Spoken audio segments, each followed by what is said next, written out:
Hello there everyone, and welcome to another edition of Lydia's Crafty Corner with me, Lydia, in my little crafty corner. So today we're going to be talking a little bit about ink bleaching. So we're going to be doing some blending first, and then we're going to be using a paintbrush with a little bit of water to do some ink bleaching, which is very, very cool. So to start with, I am going to blend my background. So I have sped this up a little bit because it did take me a little bit of time, because I do tend to go over my blending twice to make it a lot softer and the blending more even and subtle. So I'm using the inks from the Sweet Dreams ink set. So that's the Galactic Stream, the Teal Cave, the Aqualicious and the Dewdrops. As you can see, I started with the dark colour on the top and worked my way across. So I first used the Galactic Stream, then the Teal Cave, then the Aqualicious, then the Dewdrops, and then I'm going back over that blending again. Because the paper is wet, the blending does take a lot better the second time around, and it gives you a smoother look. I'm then going to be using the Happy Heart stamp set from Altenew. This is a beautiful set with lots of really cute hand-drawn images. So I'm going to stamp these into position. I'm using some embossing ink, and I am going to do some heat embossing using some crystal clear embossing powder. This gives a really cool tone on tone look. You could use white embossing powder if you wanted more of a bold image. So I'm stamping this one directly on top. I haven't masked the other one out. Instead, I'm adding the embossing powder onto the full image, and it is going over that other image. So what I'm going to do is I'm going to just take a paintbrush and remove the embossing powder that has gone over the other image. This is kind of a cheats way of doing a little bit of masking when embossing like this, and it works really, really well. You just want to make sure that you've got all that embossing powder off the other image before you do heat set it. So I'm going to keep doing this until I have built up my flower clusters the way that I want them.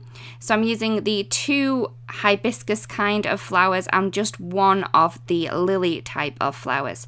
So again, I have stamped it all over the image with the embossing ink, and then I'm just taking a paintbrush. This is a dry paintbrush, and I'm removing the powder where I don't want it. So the one that's gone over the image where it's stuck, I'm just removing that before I do heat set. So I'm going to keep doing this again and again until my flower cluster is complete, and then I'm going to move on to the other side as well. So in this cluster, I'm using the larger of the hibiscus flowers and then one of the lilies. So again, I've just stamped that completely, just added over some crystal clear embossing powder and heat set that one. I didn't need to worry about the embossing powder not being where it didn't need to be on that one, because I didn't stamp over another image. So again, here I'm using the lily. I have stamped over that hibiscus flower that we've just heat set. So I am going to take my dry paintbrush again and just remove that embossing powder. So because we did the ink blending first, a little bit more of embossing powder may stick where you don't want it. So I would recommend that you do let the panel sit and dry, or heat set it before you do start stamping on it. I'm then taking this little sprig of berries, and I'm going to stamp that around the clusters, the flower clusters, just to make them a little bit more interesting and give them a bit more length and maybe a little bit more height. So as I didn't stamp over any of the images with this, I didn't need to take my paintbrush and get rid of any of that powder. So I'm just going to heat set that again with the crystal clear, and then I'm just going to add in some of the leaves. There are a number of leaves in this set, but I just chose one of them just to make the stamping a little bit quicker. So I'm just going to stamp them round. Again, I didn't go over any of the images, so I don't need to knock off any of the embossing powder over any of the other images, and then I'm just going to heat set it. So it does take a little while to do this, but I do think it's very, very pretty, and you could just leave it like that if you wanted to, with the tone on tone embossing over the inked background. But I'm going to do a little bit of ink bleaching. So all I'm doing is I've got some water, so this is clean water, and a paintbrush, and I'm just going to paint over the images. So I'm painting within the lines, and because we have embossed it, it's not going to bleed so much, because the embossing is going to entrap that water in the image. So the water does bleach the ink because these are water-based inks.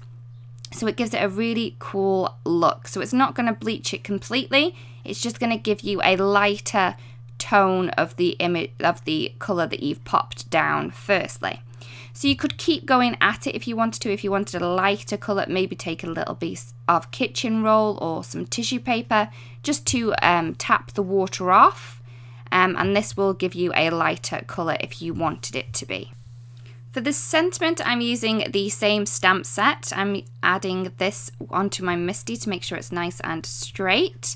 And I'm using some Galactic Stream. So this is the darker colour that we used on the ink blending. So it's going to give it a more subtle look than using black. You can use black if you wanted to. I just wanted to tie the whole piece together a little more there. So because I have used water on my card panel, it did bend a little bit. So I've added some really strong tape to add it to my card base. I'm going to cut the strip for my sentiment, so I've cut this and I'm just going to add it onto a piece of vellum behind. So the vellum does go above and below this sentiment strip that I've created, just to give it a little bit more of a subtle look when I do pop it onto the card. Because I've added the sentiment strip onto some vellum, I can add some dimension to the vellum by just adding some tape behind where the sentiment is. You don't want this to go over the sentiment strip, as you'll be able to see the adhesive through the vellum because it is translucent. So I'm just going to add this onto my card, flip it over, and then just trim the excess from the back of the cardstock. And there is my card complete. I really do hope that you've enjoyed the video and that you like the technique and that you do give it a try.